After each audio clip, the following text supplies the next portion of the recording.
So I'm a little late to the party, but I'm here. And the new mom tag is very much still in full effect. So while the littles are relaxing, come on and join me and let's have some fun. Shine, I'm gonna let it shine. I'm gonna let it shine. I'm gonna let it shine. I'm gonna let it.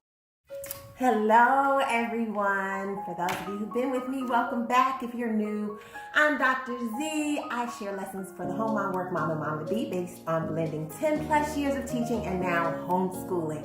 I thought it would be wonderful to take a pause for the cause and do a new mom tag. This is my first tag and I'm really excited about it. I've gotten some new subscribers, so thank you to those of you who have subscribed, and hopefully you click the bell so that you receive future updates to all videos that are posted on this channel.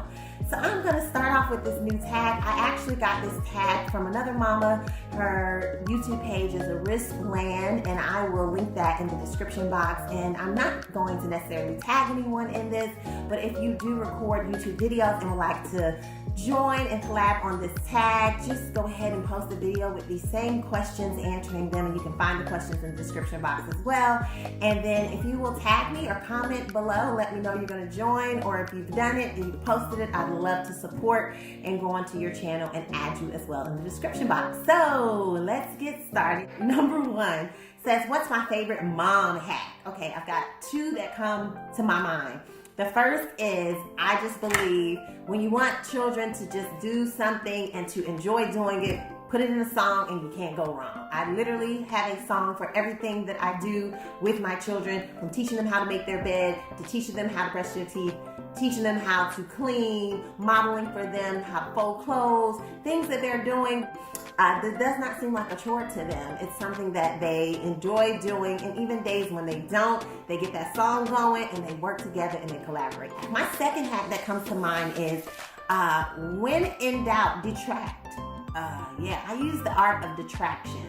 And that basically means that I am a firm believer in giving my children voice and letting them be able to share their thoughts, share how they feel, put words to their feelings so that they have a way to communicate. But I do not believe in being stuck in wallow land, like getting to a place where you just can't get out and just everything is, where am I? Why has this happened to me? Sometimes, when children get the attention from just feeling like, I can share, then it's hard to turn off. So I use the art of detraction. So if my child has fallen and it's got a bruise or something and she is just really going in about it, we have that moment, get her to calm down, get her to express her feelings, but we're not going to live in it for 5 days. So I will detract. Hey, I didn't see your journal today. I heard you wrote a wonderful journal entry. If it's my little one, did you get a sticker on your chart for pottying? Oh, I can't wait to see your sticker. Anything about dinosaurs with my son, you can detract easily with my son. It just doesn't even take much. But I just find a way to divert the conversation to something that is of meaning to them, something that they're excited about, something that they've done, something that they can express, just to take it to the next place so we don't get stuck there. Tell me if you guys use that. I feel like it's a neat hack. Look, track. I'm all over the place. Question number 2. Most embarrassing mom moment. Ooh, okay, yeah. I was at the doctor's office and it was probably a checkup when I was pregnant with one of my children, because to be honest with you, I have a 2, a 5, and a 6-year-old, and it's just hard to remember when I was not pregnant. So, but I was at one of their appointments for being pregnant, and I can remember that my daughter looked at someone and basically was like, "Mommy, they're sad. They're just really, really, really sad." And I was like, "They're sad? No, I think she's okay." There was a woman across the room sitting and waiting in the same way that I was. And she, "No, Mommy, she's really sad. Like, I wonder what's going on with her." My daughter probably was all of 4 years old at this time. And she's just like, "Look at her, Mommy. She's so sad." And she's getting kind of louder and louder. And I'm just like, why is my daughter thinking that this lady's sad? Because there's no indication that she's sad. And so she was like, "Look at those lines on her face, Mommy. You should ask her what is wrong."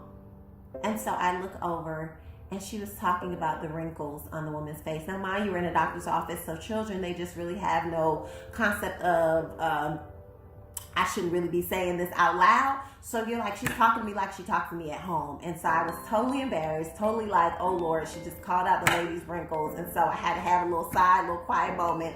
And later on we talked about, it's okay to express your feelings. Just whisper it to mommy next time.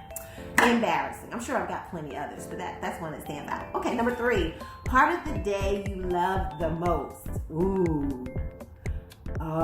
Yeah, there's a couple of parts of the day I love the most. I love quiet time because it gives me the time to debrief, unload. I talked about this in my last video. If you missed it, no worries. Click the link above. But I love the time that I have to myself to just really unwind and think. It really matters to me and it sets the tone for my day. I also enjoy family time with my children. I love being able to watch them excel and get stuck and have challenges and games and things that we play, and to watch them navigate it and to celebrate each other. We do believe as a family in celebrating each other. We have learned to say congratulations when someone wins, when it may not be our best time or our day to shine, that we believe in celebrating each other. So I really enjoy family time. So those would be probably 2 that stand out for me. Let's see. The worst thing someone said to you when you were pregnant. So this is a hard one for me because, yeah, I'm that person that was trying to let everybody know that I was pregnant because it didn't show for most of my pregnancies.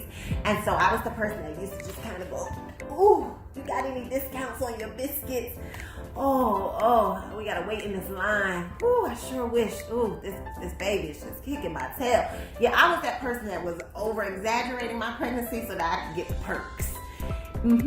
So I didn't really have too many negative or worse encounters with anybody because I really milked being pregnant. But I can say that when my children were born, those encounters where personal space becomes an issue, where the world just feels like I can cough, I can sneeze, I can choke, I can breathe on your child right out the womb, literally right out the uterus. I could just do whatever I want to do, simply because it's a newborn. Those are those moments that kind of make me cringe a little bit because I'm like, yeah, I'm glad you are excited about my child, but back up. But no, I don't have too many moments when I was actually pregnant that were those worst moments. Okay, baby names you didn't agree on. We had very interesting ways of coming up with baby names. My oldest, we came up with her name because I couldn't keep anything down when I was pregnant with her. I went to a friend and was excited to just get near the water, and her mom made grits, which is something I don't eat because if you checked out my last video, you see the plug, then you would know that if things wiggle, jiggle, or shake, textures, I have terrible issues with textures, so I've never eaten grits growing up. That wasn't my thing.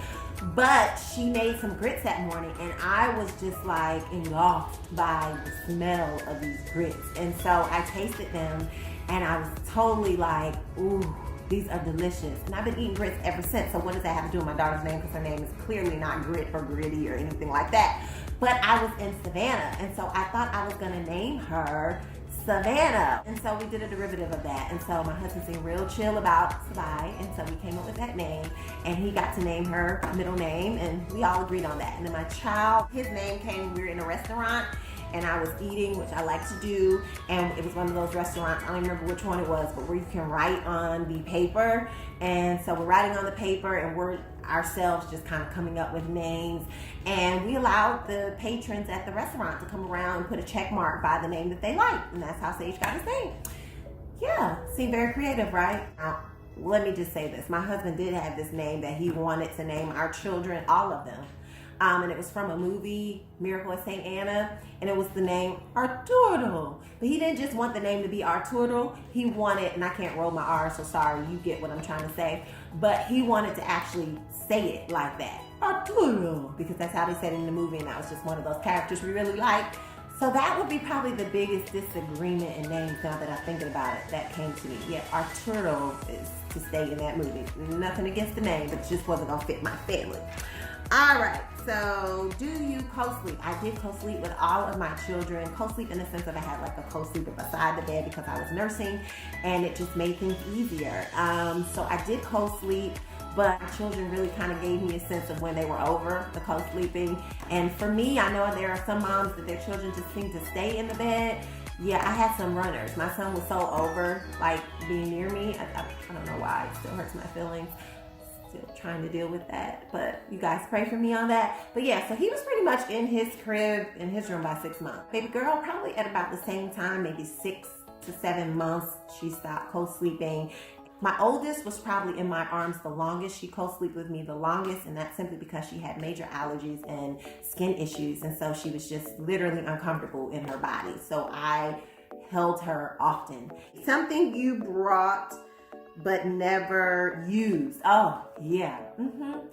And I was warned about this. You know, when you're having your first child, to all my new moms out there, for those that are desiring or expecting, and you're going to do that whole registry at the stores, and you go around with that gadget and you just OD on the gadget because you like, I want it all. New baby. I don't know what I'm supposed to have. So I just want it all. That was me. So I had somebody with me and she told me, you don't want to get this because this is not going to work. It's not going to be worth your time. And so I was just like, no, I have to have it. And it was those wipe warmers, you know, because you don't want the baby's bump to be warm when you're wiping it. You don't want a cold thing.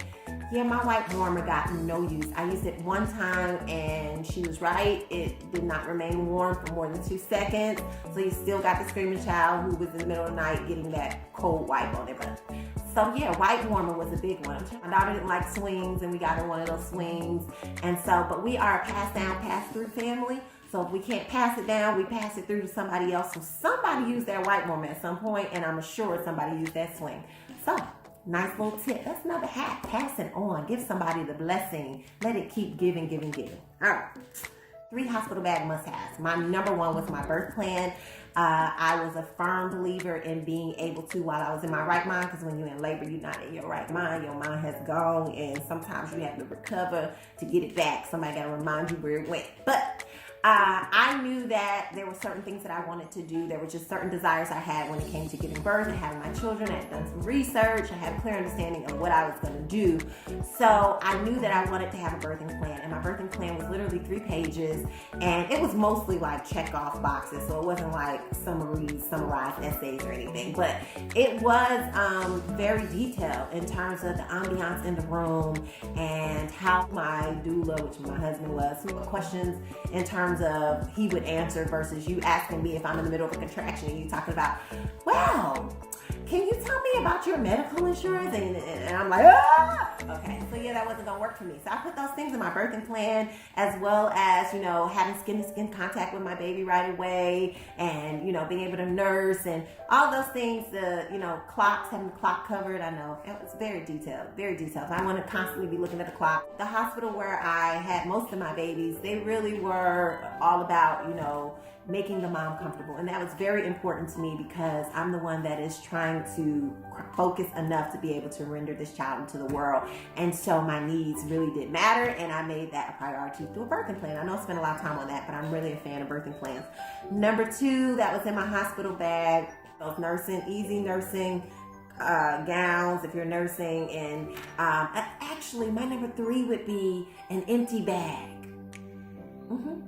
Yep, an empty bag, because I'm gonna have to get a bill for being at this hospital, and I believe that everything that I have paid for and rendered through this whole experience is paid in full. So all those like diapers and those little suction, little bubble thingies and all the baby onesies, like they said that I could have all those things at the hospital. I'm a firm believer in asking, you shall have it. You don't have it because you didn't ask, and if you don't get, then maybe it's because you didn't ask or you didn't ask the right way. So I'm that person that's like, I'll ask, and I'd rather you tell me no than not to have asked at all. And so I'm like, hey, is this stuff that I can take with me? And they'd say, you sure can. And they would bring me those loads of diapers as I ran out. And so I would go home with a bag, because listen, reality kicks in when you realize that they're going to spit up and they're going to burp, and all these cute little clothes that you done spent time on, they're cute, I know, but yeah, they don't wear well with spills and slurps and milk that stinks. Sorry. Anyway, so I would have an extra bag. Don't put too much in it so you can bring things home. Yes. All right, let's see. Numbers, I'm on 10, guys. I didn't say my numbers, so forgive me. I'll put them on the screen. Number 10 is I kind of go with the flow. I'm a routine person, very much a routine person. Routines have been a part of how I manage life. When I was a classroom teacher, I did it. When I was doing work in different areas of my life. I did it. It helps me to structure my day, structure my time, structure my life. I've gotten a little more lax because when you homeschool, you do have the flavor of being able to flow in your rhythm, but even within my rhythms, they're routines. So yes, firm believer in routines. I also am a spontaneous person, so it's very interesting because I like things being in the moment kind of at the same time. So I build the spontaneity within the routine. I don't know if that makes sense. Maybe I'll make that a video one day. Type of labor, I had all 3 of my children naturally, no medication. That was just the choice that I chose. However you do, my main thing is do what is going to help your child come forth in the best way that you see fit. And I got to experience that through natural and no medication. To God be the glory. I thank God that I was able to experience that. I learned some things about my children through having natural birth. I learned very quickly about their personalities. It's really interesting, but the ways that they behave now connect very much, and I don't know if anybody else can say that or has experienced that, but I had that daughter who came down, you know, I was literally hit 9 centimeters, travailed at home most of the time with my children, and then when I was feeling like I was ready, then I would go to the doctor, go to the hospital. I have that child that kind of played peekaboo, where she came down really quickly and I thought she was gonna come out, and the midwife would be like, hey, I see a head, I see your head, I see your head. And I'll be like, how long you gonna see your head? She's playing peekaboo. She's coming out and coming back in, and she'll go out and come back in, and it was a lot of pushing. That was my first, it was a lot of pushing. So I was like, okay, you need to come on, stop. Right now, here we come. Hide and seek is getting a little old right now. But she's that child that really presents as ready very early to do things. And then right at that moment when you're like, yeah, you're going to go, she kind of takes a step back, spends more time observing, take it in, and, you know, takes that time to really take in what's going to happen before she decides at her time that she's ready. And so that, I learned that through my birthing. And so I find it fascinating that those things happen. But mom shamed, when I felt mom shamed, probably any of those moments where, you know, your kids are just kind of all over the place and you're trying to quiet them and they like, no, I ain't gonna be quiet. And you got that one person that's sneering from across the room that's like, you need to get your child under control, your child out of control, you need to handle that, you need to do this, you need to do that. Mainly just people's, you know, just expectations of what they feel like you should be doing with your child. I have had people come up to me pretty much, you know, when you're in the grocery store, oh, your hands are full. You got your hands full. And I'd be like, yeah, so do you want to hold these groceries? Because you sure enough could help me put them in the cart. I don't say it, but I'd be thinking it. So maybe those are those moments where, you know, it makes you feel like, how you got all these kids? Why you got all these kids? And I'm like, I got 3. But, you know, when you're in the grocery store with all of them, it can feel like a lot because you got all those voices rendered at one time and your groceries making noise and your other things making noise, I guess. I don't know. Maybe that would be the mom shame. It's, you know, people's perception of you with children. My biggest challenges as a mom is learning my children and learning their needs. When you go through an experience where they can't talk and they can't communicate their needs in the early stages, whether that's sickness, whether that's through health issues, whether that's through learning issues, whatever it may be, that as a mom grips your heart. And I've gone through that wave of guilt, and particularly with my oldest, because I was nursing her and she was allergic to everything that I was nursing her with. And so just the utter guilt and kind of you blame yourself. I've gone through that phase. I've gone through the phase where I've had to put on my big girl pants and advocate and put my head down and stop crying, dry those tears and say, okay, what's the next step? How do we get help? So I've gone through those challenges as a mom where I've had to learn my children and what is best for them. And I've had to really get bold in fighting and advocating for their health and for their needs. Daily challenges of doing life with children, and you go through your own stuff personally, and not being able to, at one point in time, you're having some postpartum issues, not being able to really be tangible to my children and having to contend with my own fears, my own thoughts, my own anxieties. I've gone through challenges like that. And so these are things that have really shaped sort of my relationship with my children today, and how I'm very thoughtful and very deliberate about the things that I do with them. The best advice that I could give is that there is no preferential when it comes to children. There just is needs. You have needs, and this child may present needs in one way while another child may present needs in another way, but there is a love that every mom is equipped with that I believe God gives us to be able to nourish those things that our children need. But sometimes we just have to be patient about seeing what it is and to be okay with being produced in the process. Like, I don't feel there's anything I've taught my children that I have not also learned. And so in the hard places of trying to figure out how do I help this child, how do I not go crazy in trying to get the things that this child needs, it may require also being willing to learn and being willing to be humble and being willing to be vulnerable and say, I don't have all the answers, but I am seeking, and I don't know everything. You know, I'm very upfront with my children very early because I have learned that the best way to be there for them is also to be authentic with where I am. And I think sometimes as moms, we would be able to identify that child that we would say, ooh, that was the easy, whatever you fill in the blank with, an easy birth, or that was the easy childhood, or they didn't give me much trouble.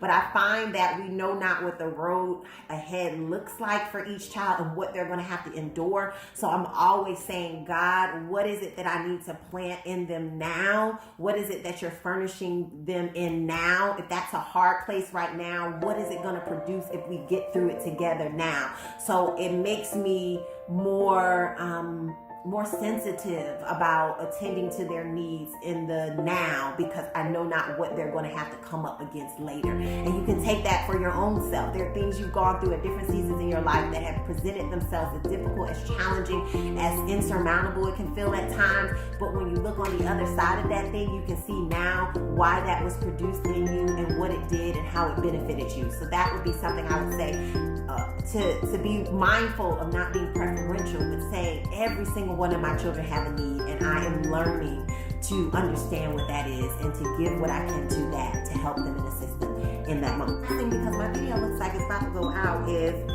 mom tag. I don't have a mom crash or mom tag.